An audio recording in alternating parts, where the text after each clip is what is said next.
Well, hello there, Space Ranger. It's nice to see you for the story that you're gonna read or hear. The name's Rex. Rex Dangervest, to be specific. I'm a Lego figure who is a man in space saving people's lives from Lego asteroids. Now, here's a question for you. Did you ever watch a show called Bluey? If you haven't, I'll just start off by saying that Bluey is a very weird show in my opinion. In my case, the show is basically Peppa Pig, but with dogs. It centers around a blue Australian cattle dog named Bluey who lives with her family and her sister Bingo. However, after seeing this somewhat amusing episode of the show, I somehow started to become part of religion. One day, I was in a Denny's just drinking a glass of lemonade when this waiter who was Lucas Barcy asked if I'd like anything to eat. I ordered some cinnamon roll pancakes with eggs, sausage, bacon, and hash browns. Delicious in my opinion. I was staring out the window wondering what I should do next after I'd finally finished eating until this scarecrow suddenly showed up and told me that the thrift shop across the street was selling Bluey DVDs. I asked him what in the world Bluey was. I've already told you, but the scarecrow wanted to tell me all about it, so I let him. After my day at Denny's, I went to the thrift store to see if Scarecrow's story was true, but before I went in, I met up with a baseball player named George Knox. He told me that an angel from heaven played baseball before, and it was the craziest week for him. I then made my way to the store and found a lot of weird stuff, such as a totem pole of General Osquith and others. I met up with this man who seemed right-handed, asked me how my day was. I was fine, and went to the VHS section where it had movies like The Simpsons movie, Iron Man, Barney's Great Adventures, Jurassic Park, and others. I then saw what the person in the Denny's was talking about. There was a DVD of Bluey in the store. However, unlike those Peppa Pig DVDs I used to buy back in the day which had the normal font, this DVD of Bluey showcased the devil bombing the school that Bluey went to. This looked interesting. I bought it for a good view. The store clerk was a man who wore something that China would wear back in the day. He warned me that if I watched this DVD, I'd have to start being a part of a religion. I told him to relax since I go to church every Sunday morning. He believed me and told me to be careful. I drove back home and checked the mail. It said that I owed the government over $123. Pretty cheap than I expected. I have a neighbor and his name is Harley Hare. He once got fired from a puppet show after conspiracy theories state that he is responsible for teaching children to be naughty. What a coincidence. Anyways, I went into my house and inserted the disc.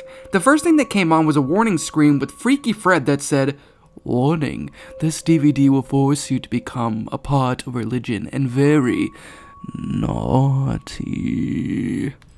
The previews came on. The first preview involved people such as Gareth Eggplant, Blue M&M, Sam Bransonberry, Luna, Jason Teal, and Samuel L. Jackson doing the floss for 32 seconds. It was absolutely cringeworthy to look at. The advertisement was a commercial for a party game for real men only. Another commercial came in and it had Mr. Parks discussing that he had diabetes, just like Wilford Brimley, and how you can cure the disease.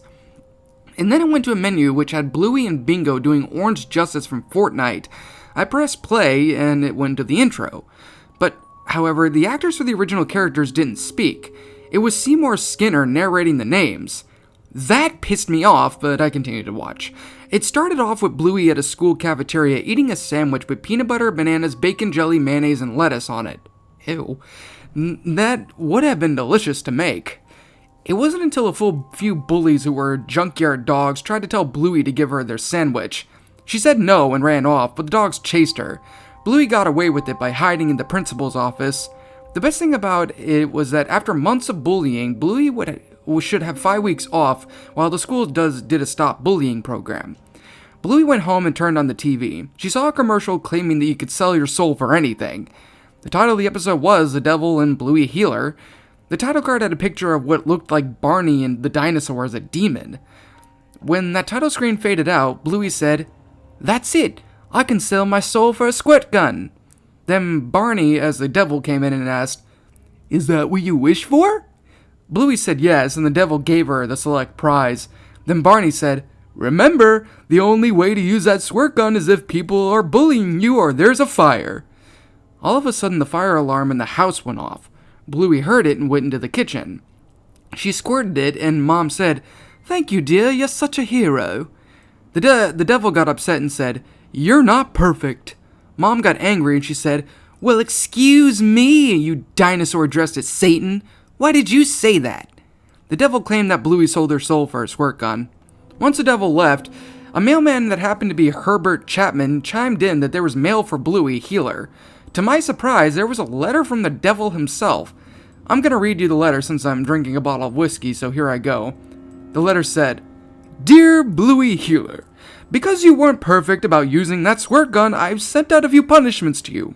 One of these include 5 nightmares about random things and the other, a court session. I hope your family understands this. Do not sell another soul to me from now on. Sincerely, Satine.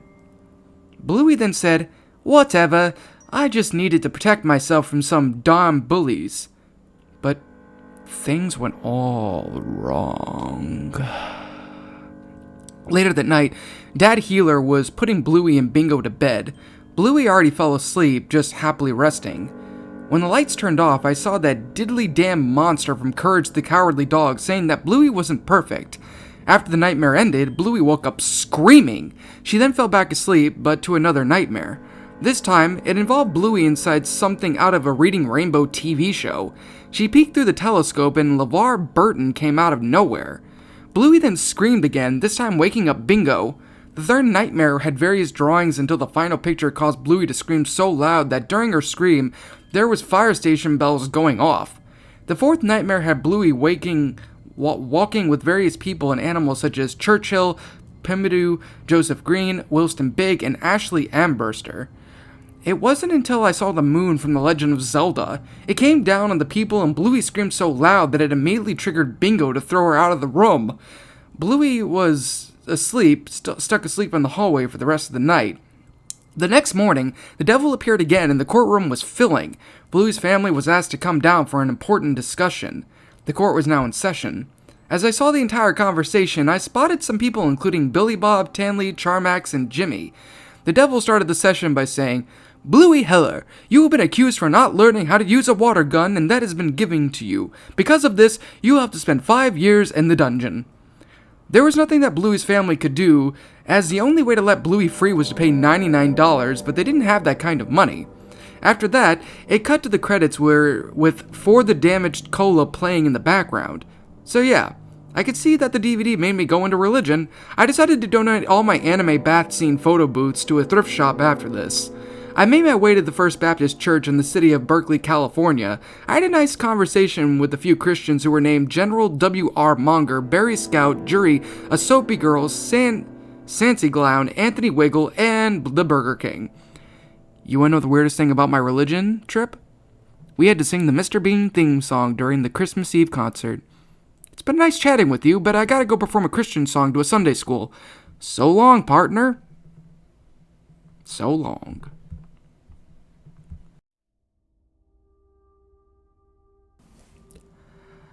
Okay, that was something. And when I mean something, I mean, what the fuck did I just read? I mean, I've narrated plenty of funny pastas and things of that nature on this channel, mostly by Matthew Bumford and the like, but this one was a little bit different in a way. Oh geez, I apologize for the lack of professionalism with this review, but I don't have a whole lot to really say about this story. I mean, there really wasn't a whole lot about this pasta that was honestly funny. It just kind of felt like it was nothing more but a mishmash of a bunch of random characters all thrown together with Bluey thrown in the very center of it all. I mean, sure enough, it has some pretty good build-up and the like, specifically discussing the whole thing with Bluey, you know, and then the religion thing and yada yada yada and things like that. So, yeah. Yeah, that was, something. So, to start this off, what about this story did I actually enjoy? Well, to be quite fair, this pasta was something. I liked the fact that it was a Bluey pasta, I guess? I mean, I just started getting into the series, and not gonna lie, I like it a lot. It's a really fun show. I enjoy it. It's great for pretty much any and all people who want to watch it. By the way, if any of you do actually want to go out of your way and watch that, there's a couple of episodes on YouTube you can go and check out. Give it a shot. If you like it, great. If you don't, that's fine too. But me, I like it. So that's kind of a positive with the story. The second positive I can really say about the story was that, oh jeez. I know I had a secondary reason why I liked the story, but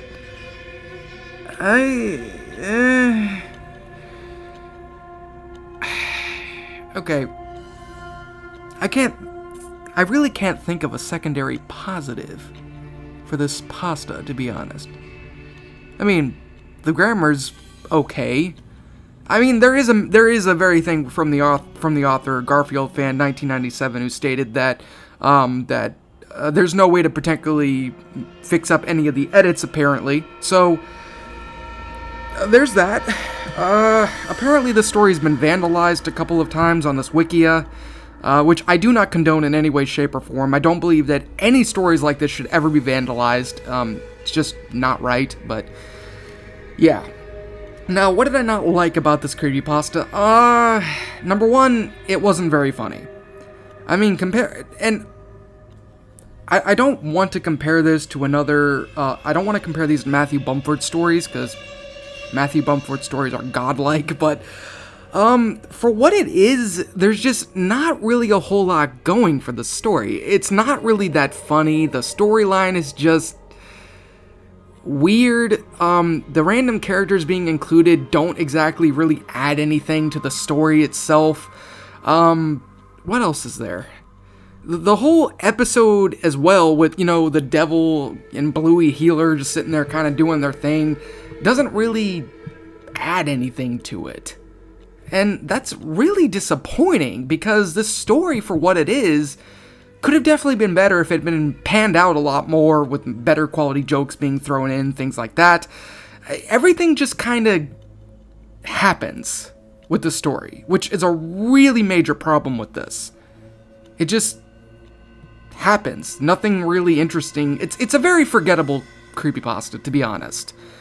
But like I always say with these stories, and like what I always will continue to say, this is only my personal opinion, and just simply that. And if you have a different opinion regarding this, you know, that's fine. We're all entitled to our own opinions in regard to these creepypastas, and this is simply my own personal thoughts. Again, I apologize if the review isn't exactly as professional. I really am trying to give this as best of a review as I possibly can, but even if I were to sit there and potentially write down everything, there just wouldn't be a whole lot to really point out. So I decided to pretty much just freelance it and just kind of ad-lib everything as I, did this. That was my headphones hitting my desk. So yeah, my final rating for the story. Now, I'm gonna try and be fair here. So I'll give this story a 2 out of 10. Not great, not amazing, very, very, very forgettable, but the grammar in it's pretty good. I like the fact that it's a Bluey themed story, primarily because of the fact that I like the show, and last but not least, I do like the pictures and everything, including that picture of Satan Barney. Literally, that's the funniest fucking thing I've ever seen. It looks like it was made in MS Paint, but it's not terrible, I'll admit. The rest of them and everything, it's just, that's about it. That's really all I can honestly say about this. So yeah, thanks again for watching today's episode, you guys. If you like this, if you like what you see, make sure to like, comment, and subscribe down below. I make brand new videos every single week, usually around 2 of them or so. So yeah, I'm the Shadow Reader. Thanks again for watching today's episode, and like always, roll the outro because I'm out and I need to get myself a big old sexy glass of beer. In fear and surprise, as your eyes widen, your mouth goes dry with each battered breath. You try to scream, your mind begs to leave, glued to your computer screen. The killers they slash, the tapes burn and crash. The cartridge you bought will be your final haunt. The rituals of hate will seal your fate. The tears you shed will be from the fear-gripping, horror-driven, nightmarish, gore-filled, terrorizing, hateful, burning, violent, rage-inducing, knife-slashing, blood-splattering, silent screams. Only time will tell if you will escape this online hell. Your horror-filled obsessions will come with its own regressions. Your pathetic screams will not be heeded in any way, because your nightmares will come at